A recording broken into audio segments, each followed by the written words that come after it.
Well, some of the initiatives that he was referring to there are things like the robust nuclear Earth penetrator, which has sort of disappeared for the time being. It was very active from 2001 to 2005, but the Congress was quite skeptical about it, and it's not going forward at this time. The reliable replacement warhead, which is what we're talking about this evening, there's been talk, as Congressman Hobson alluded to in his remarks, of having lower nuclear yields in U.S. Nuclear weapons. The argument goes like this: the yields, the explosive force of our weapons is too big. No reasonable U.S. president would ever order their use, so we need smaller nuclear weapons so that it would be believable, that it would be more likely we would use them, and that would then increase the deterrence that we might use them against others. But of course that plays both ways. If it's more likely that we might use them, it might be more likely we might use them. There's also been talk about special nuclear effects, high altitude electromagnetic pulse effects to be able to take out enemy satellites. And of course, as a premise with the RRW, to do all of this without nuclear testing, while at the same time we are currently funding a program to shorten the time by which we could resume nuclear testing if we decided we want to.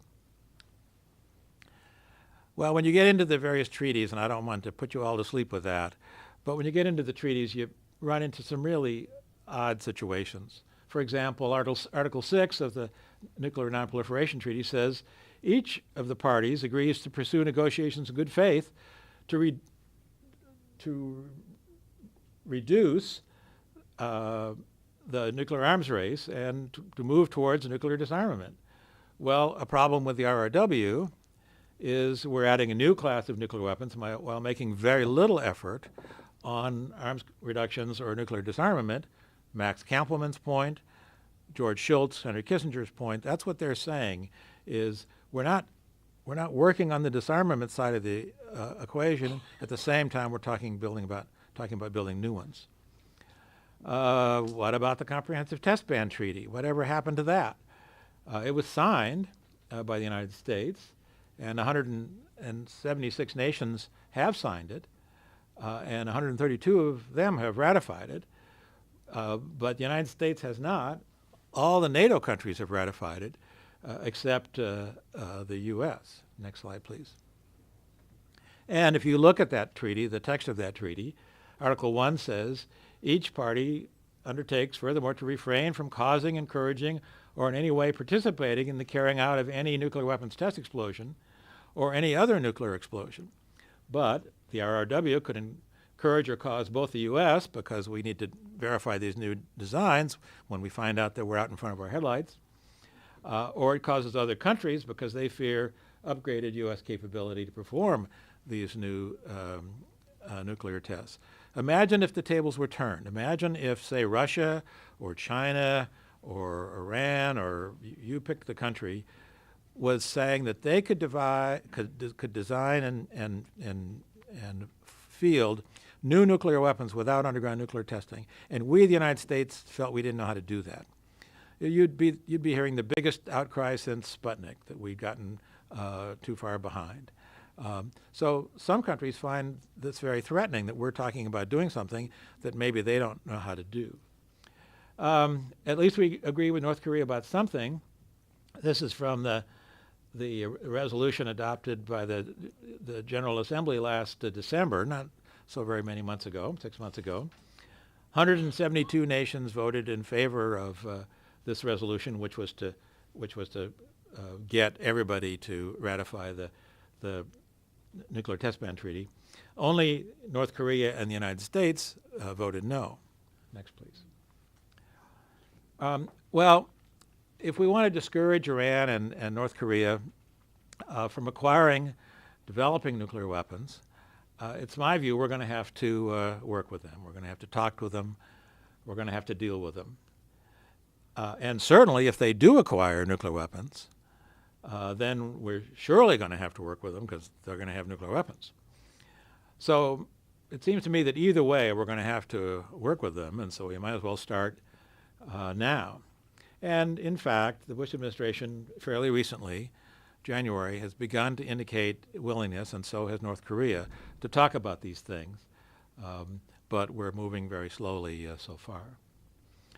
Well, what does this mean? Among other things, it means that we can no longer threaten Iran or North Korea, as we've been doing with regime change or military invasion or preemptive strikes. That's probably number one for North Korea and maybe for Iran. And it means we're going to have to be willing to meet with them face to face, which until recently we've not been willing to do, and to work with them to try to achieve the kinds of new relationships, policies, and social values that we, the United States, can support. And obviously, Europe, Russia, and China will play key roles as Iran and North Korea are not being threatened by Europe, Russia, or China.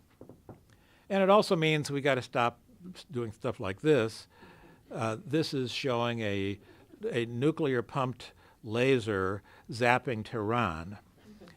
And this is the I forget whether it's the cover or the frontispiece of U.S. Space Command's so-called Joint Vision 2020 document. But when other countries see these things, it's an unclassified document, they must wonder, what in the world are we thinking? Sam Nunn, who I've spoken about, here's what he said as recently as March 29th in testimony for House Energy and Water Appropriations Committee, the committee which has voted to not fund the RRW. On the RRW itself, if Congress gives a green light to this program in our current world environment, I believe this will be misunderstood by our allies, exploited by our adversaries, complicate our work to prevent the spread and use of nuclear weapons, and make resolution of the Iran and North Korea challenges all the more difficult. Next, please. And what did former Secretary of Defense William Perry say at that same hearing on the RRW? On balance, I believe that we could defer action for many years on an RRW program, and I have no doubt that this would put us in a stronger position to lead the international community in the continuing battle against nuclear proliferation, which threatens us all. And finally, and this is where I'm coming from, Sam Nunn concluded by saying, I believe we need a strategic reassessment of the role and purposes of nuclear weapons in the 21st century, and an urgent change in direction with both vision and steps. This change in direction should precede a congressional decision on the RRW. I would not fund additional work on the RRW at this time. Among other, in these words, Sam Nunn is saying, if you go out and look at the polls that have been taken of Americans, how many nuclear weapons do we have? People say, well, we've got 200. We've got 200 nuclear weapons. And they're astonished when they find out that we have 10,000 and that Russia has even more than that. And that's what Sam Nunn is talking about here, is we need to talk about where are we going with nuclear weapons, and I very much support his ideas here. So, in conclusion, how the United States behaves with respect to its own nuclear stockpile will be key in our efforts to achieve peace. I don't think do as I say, not as I do will work. It hasn't been working. And real arms control, U.S. arms control, must be put back at the top of the agenda, as Max Kampelman and these others have been urging. Thanks so much for your attention. I'd be happy to take questions.